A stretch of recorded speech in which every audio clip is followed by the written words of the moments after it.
one of the shears I tell you to walk away from is if someone says, well, I've had 2 different sharpeners sharpen these and nobody seems to be able to fix them.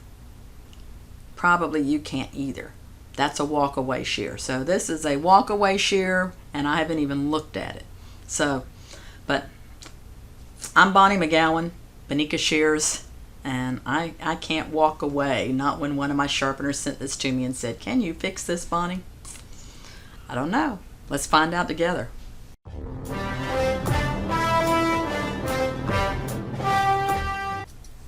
So these are pet grooming shears. When I close them, the teeth are catching.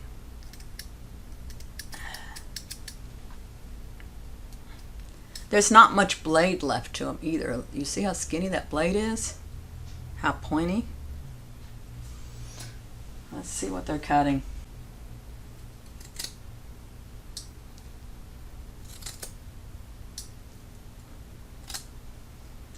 You know, okay, they flip. Do you see that? That's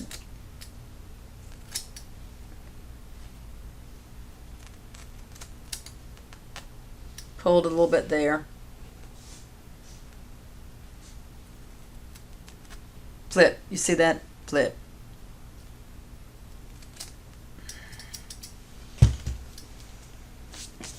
Let's see what this letter says.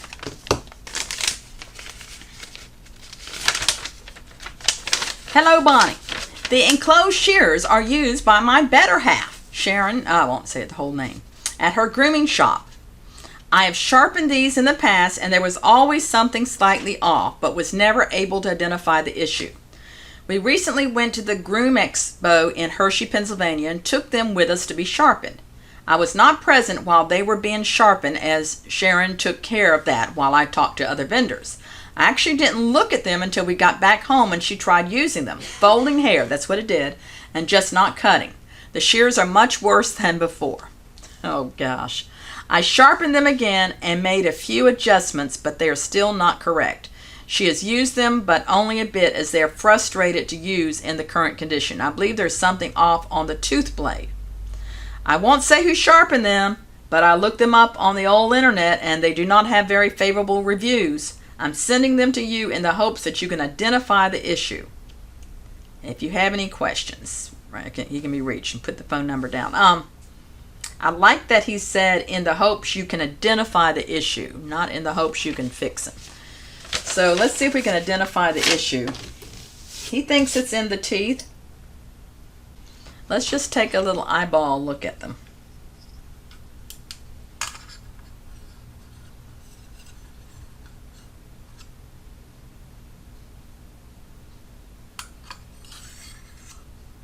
Alright, here's what I see on the teeth.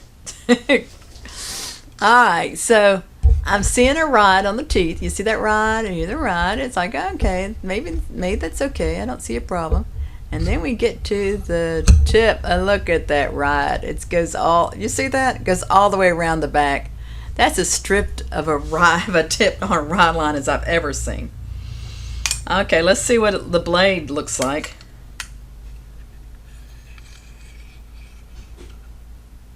And I mean, it's not too, let's see. Oh yeah, I see a problem here too. Alright, so the ride line on that blade doesn't look too bad, except which side is the ride line? Ah, the prettier rod line is on the back of the blade because he's got it on both sides. See, yeah. And then the tip is stripped again.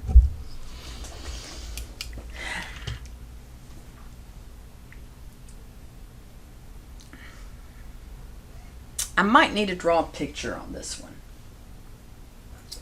Let me get a marker that I can wipe off.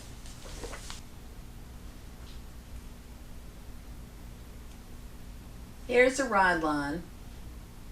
It's like a blade cut in half. Here's the ride line. And there's the hollow. And if this is the flat line, the ride line is going to be higher than the back of the blade. Does that make sense? So there's just a little bit of a gap right here. Just a little gap. So when you're putting it flat on your stone, you're taking this much here. Now, two things can happen. One is maybe you didn't put it flat on the stone and you've got it cockeyed so that now this is touching and then this is going, you're getting a ride line that looks crookedy. But let's say you've been doing it right all this time, because he says he's sharpened it a few times. And now he's taking it there. So each time more metal is taken off here, eventually it's going to be down to here. So the back will touch. Even if you're putting it on your stone correctly, but you've taken off this much metal. If you've taken off that much metal, now the back is going to touch. Now the next time you sharpen it, you're taking off more, and you've got a pretty wide ride line on the back, and maybe the front doesn't even touch anymore, and you've taken that hollow out. So where this started out this way, and here's the ride, and here's the back of the blade. As you've taken this down, down, down, now the back is higher than the front. I'm thinking that's what's happened here. Once you've done all that, and once you've taken off that much metal, and you can see the lot has been taken off here. So now the blade is going to be out of alignment. A lot of people don't understand over sharpening is probably the #1 reason a blade's out of alignment. So we can get my alignment bar out and we can check it. I think we're just going to identify the problem. I'm going to walk away from it. To be honest with you, I don't think this is fixable. He said I had permission to bend it, but and if you're going to do a lot of pet grooming shears, unfortunately, you're going to have to learn how to bend or hammer or whatever, set the alignment on shears. And I'm of the anti-hammer. I wouldn't say I wouldn't want to learn how to hammer, but I'm of the bending variety, not the hammering. I know there's a place for both. So I'm going to hold this up to the light, and I have, you can't see it, but I have a fluorescent light up here. And I'm looking at the blade underneath there. And it is true, where it was flipping the hair, bending the hair, there's a little bit of a gap there when I squeeze. Don't think you're going to be able to see it, but we can try.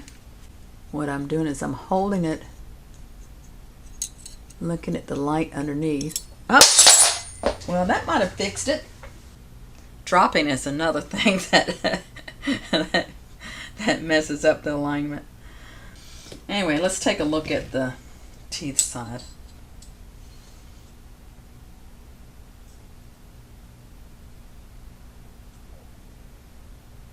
Yeah, what I'm seeing, the same spot where it was folding hair is got a bend to it. Now, he said it was okay to bend it. I may want to try to bend it right there and take a little bit of that extra bow out. Or I can put a little extra bow in here so that that comes down.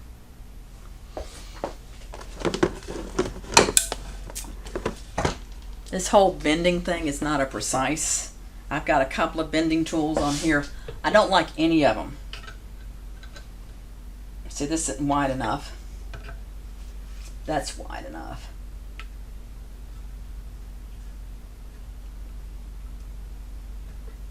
And I might bend, I'm going to try to put a little bit more bow in the back. See, more bow in the back will bend. See, I could straighten this out, but more bow in the back will bring all of it in. It's trial and error.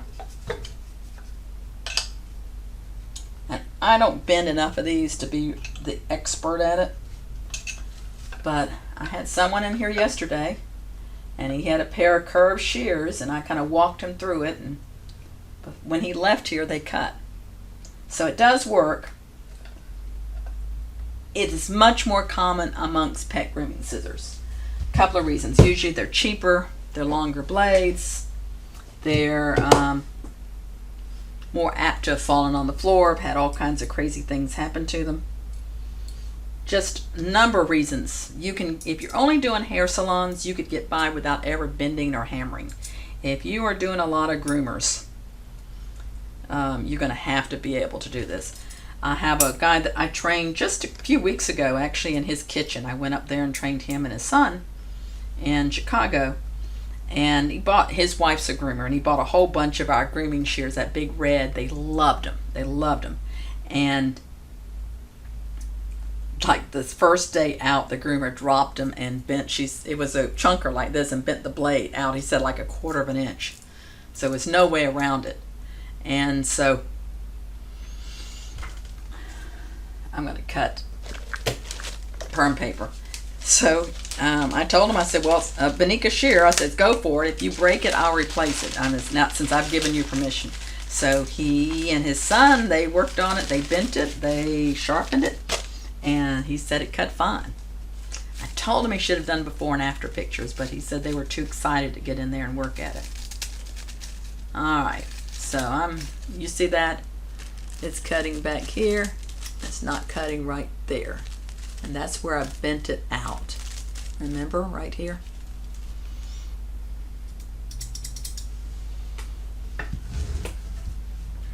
I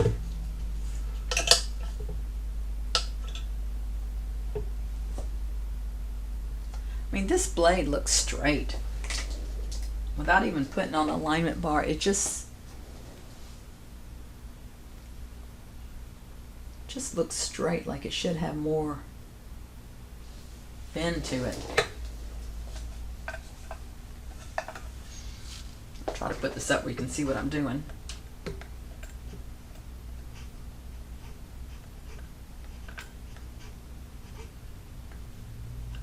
I definitely want to bend back behind where it wasn't cutting. Trying to put a little bit more bow into it, and I use both of these, as you see. Neither one is ideal. We had another one we used to sell. I didn't like it either. The one they gave me from Germany, I still haven't adapted that one. This is what they gave me in Germany. I have to put that in a vise. But you see, it's got the longer slit. I like that. All right. So, all right, I'm bending this out. Just looking at the curve of that blade. I'm trying to make it look like a nice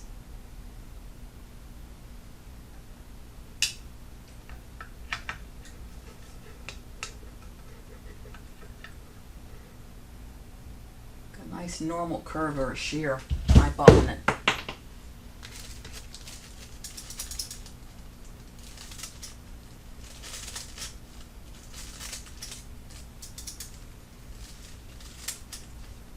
Maybe a little bit better. Let's see.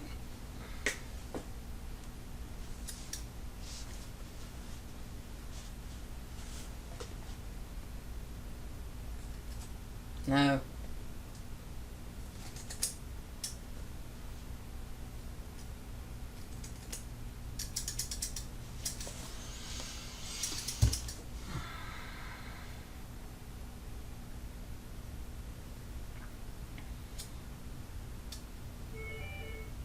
Alright, so here's what I'm going to do. I'm just going to sharpen it like I would a regular shear. No more of the bending. No more of the studying it. Just do an edge on it. Do a blunter edge than what it is on it. Always that kind of fixes some things. I'll put an extra washer in here and let's see what happens. I'm just going to go through my usual sharpening. I don't know if you can see this, but I have red. Zoom in here. You see, I just did the ride line, and you see the red is in here. And I put red up the back on this one, on the back and the front edge. And the red has been removed from there. So this back is touching before the front. I don't like it. I don't like it. I'm just going to sharpen it.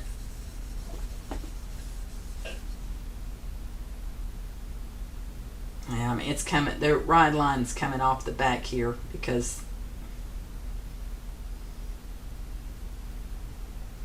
it's too flat there.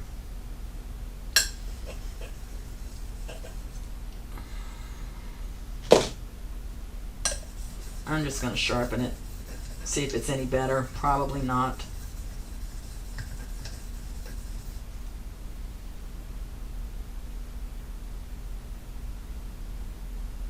This must have been ramped because I'm not even getting anywhere near the edge on this. See the red on there?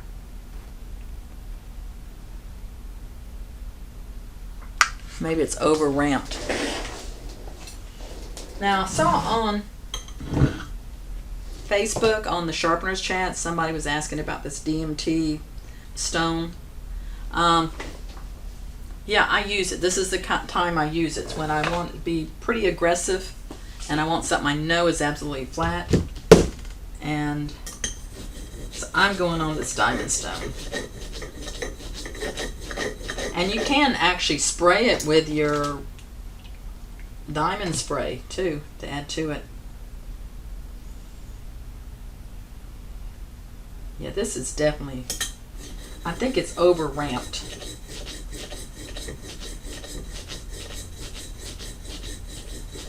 That's the danger with ramping. If you've watched any of my videos where I talk about if you're texturizing or thinning shears, if they're catching, you can ramp. But don't ramp unless you have a problem. I still haven't flattened that down. That's probably why this tip is wiped out.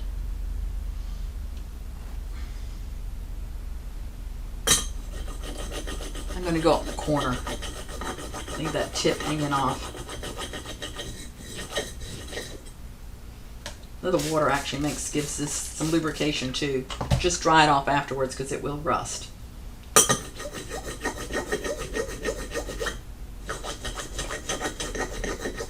And you can actually change the alignment of the shears just by how you do the ride line. Make it better, make it worse. So I'm taking the ramp out of these texturizers. I can always add it back if I need to. But I don't think they needed the ramping. I think the blades just weren't coming together. Getting close. Still don't have it here, and that's where it was folding.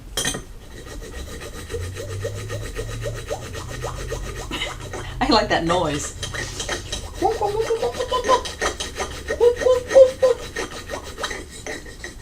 You don't get that noise when you're doing it on a water stone.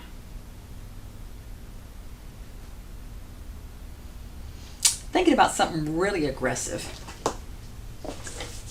I have this one for emergencies. This is 200 grit diamond. I'm just going to do a few strokes on it. I'm not going to go crazy with it.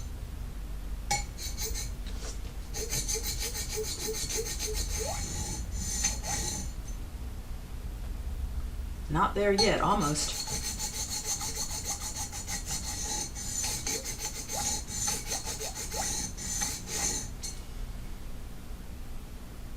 No, not there yet.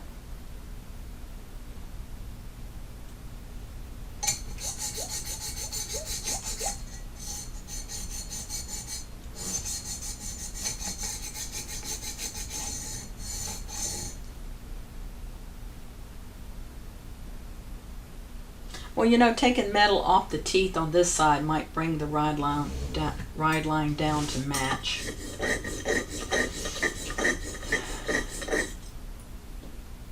So, before I take off too much here, because we don't even know if this is going to work, I'm going to go to what is this, a flat plate? This is a 1200. I don't want 1200.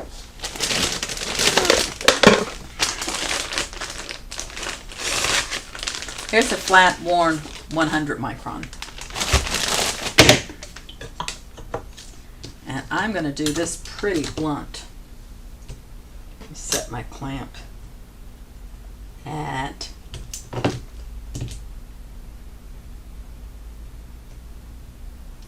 I'll do a scratch test, but I'm thinking it's like 10 or 15.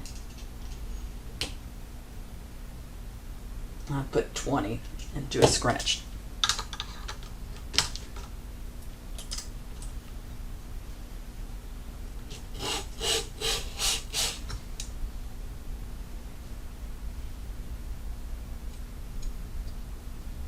That's blunter than what it was, but I think I want to go with it because I said I was going to make this a little blunter. I think I can make it work doing this.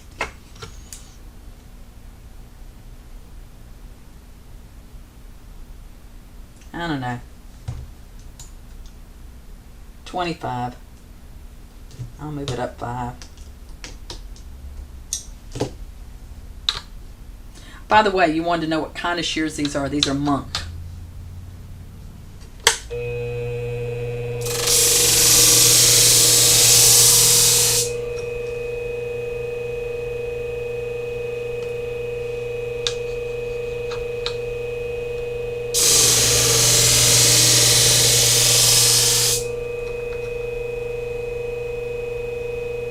So I'm wanting to remove enough metal here to bring it down where it matches the ride line.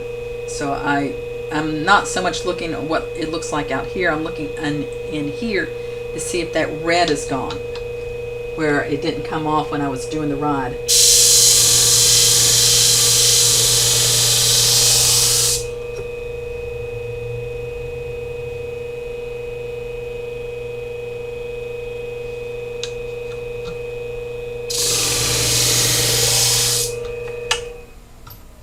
And that was a rough, worn 100 micron. Now you can see I've got 2 different angles on here. I'm not going to let that worry me because I just want these to cut. So I'm just knocking off that burr,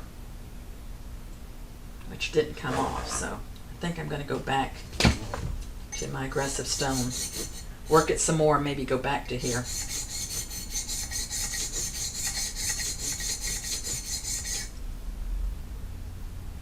All right, that red's all gone now. Let's go back here.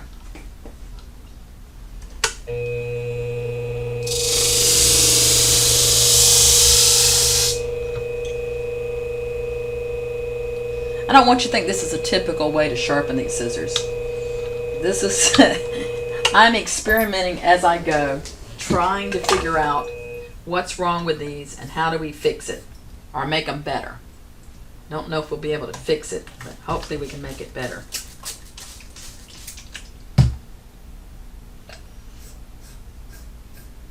And I'm working the corner. I know you can't see it from the camera over there, but I'm working it from the corner. I'm still feeling burr on the inside because it was over ramped. And I may have to ramp them again when I put them back together. Alright, so now on this one, let's go at 35. I'm just going to arbitrarily pick a number and just make it a beveled edge. I'm not going to try to convex it. It's too far gone.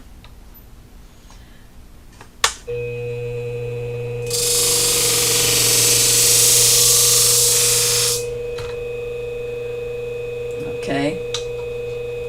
And then I'm going to go to that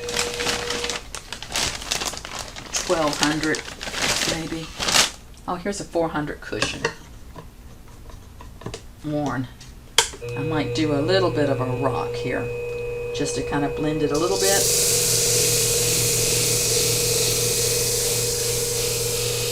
But not a true convex, just sort of pretty it up a little bit.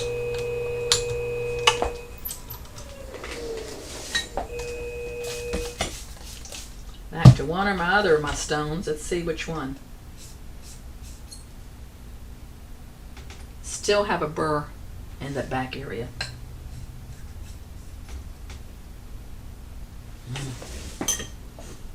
Go into my diamond stone.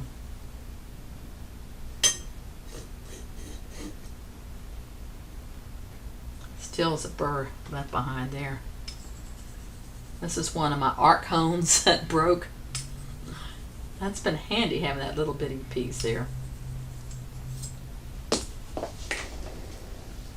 Now there's burr on the outside. So I'm just going to go back and go slow.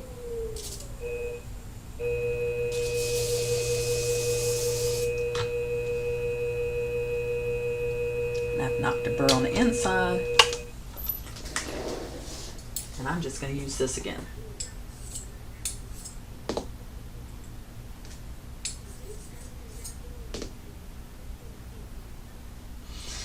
All right.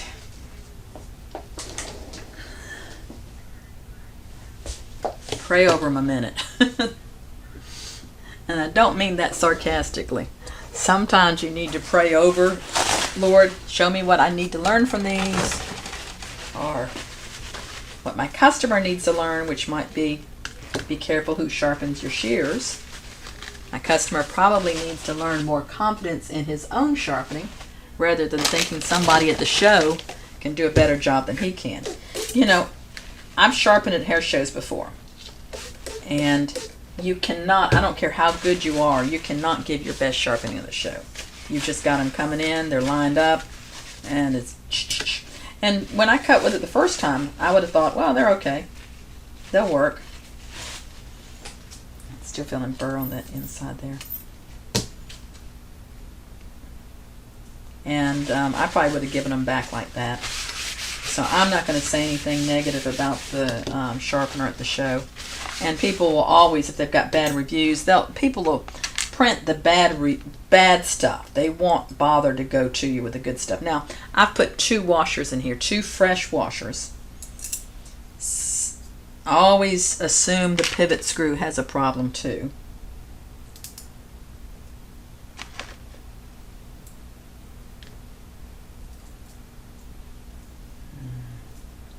Might have to take a washer out. I haven't tried. Oh, no, I got it closed.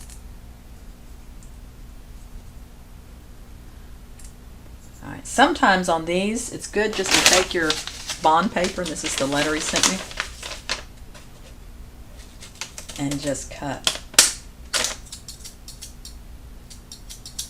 Got a crunchy sound, but better a crunchy sound and cut. Nope. There's a spot there that's catching. But I feel a burr there. Back to this stone here.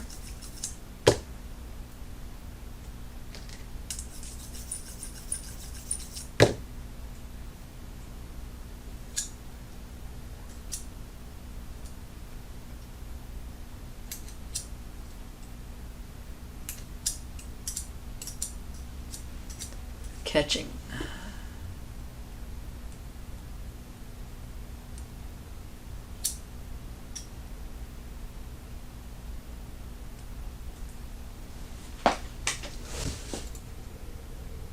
I'm doing a gentle ramp. Now I want you to see I've got this on my stone here too. Just very gentle. I still feel it.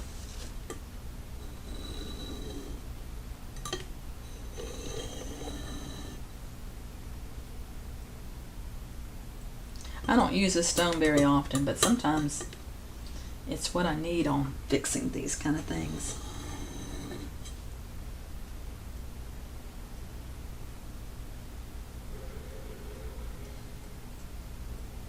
Well, let's see. Let it close.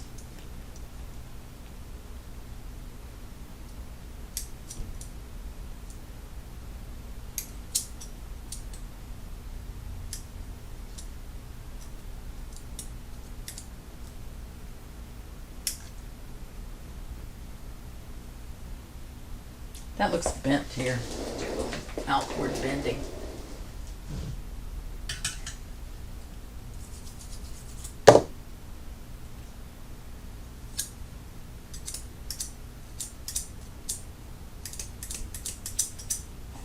It's definitely catch.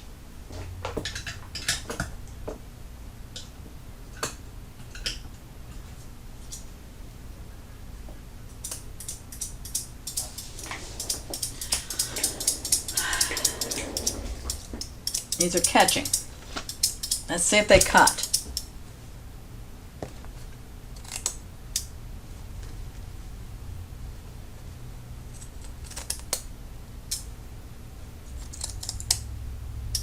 Alright, I think we're going to have to deal with the catching because they're cutting. You see that? That's catching there.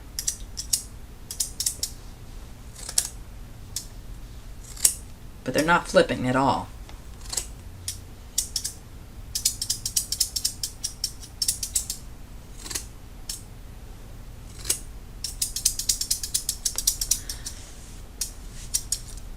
They're catching.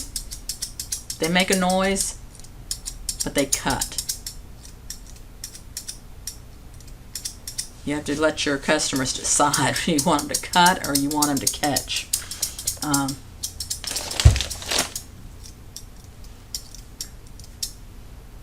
I think if I keep working them, it's going to make them worse. I have to know when to walk away. And you can say, I've improved these 100%. But they're not there yet. So if you'd like to see me fumble through some of these things, I have a lot of the videos on YouTube. Some I'm more successful than others. I also do sharpening training, so take a look at my other videos. Most of you out there aren't subscribers, so you may want to hit the subscribe button for the purposes that it brings the videos up a little bit quicker and easier for you to find. And if you like it, hit like. Join my Facebook group, Sharpeners Jam group. We're planning our Sharpeners Jam now, and you want to be a part of that because it's going to be online and in person. So, and parts of it will be free. I think that'll do. Look, it's a little catch right there. I think she can live with that if they work. But these are ones, if she really loves them, when they get ready to be sharpened or they fall on the floor again, just put them up in a shadow box or something. Hang them on the wall. Make them a decoration or something. But yeah, they're no longer... These are definitely walk-away shears.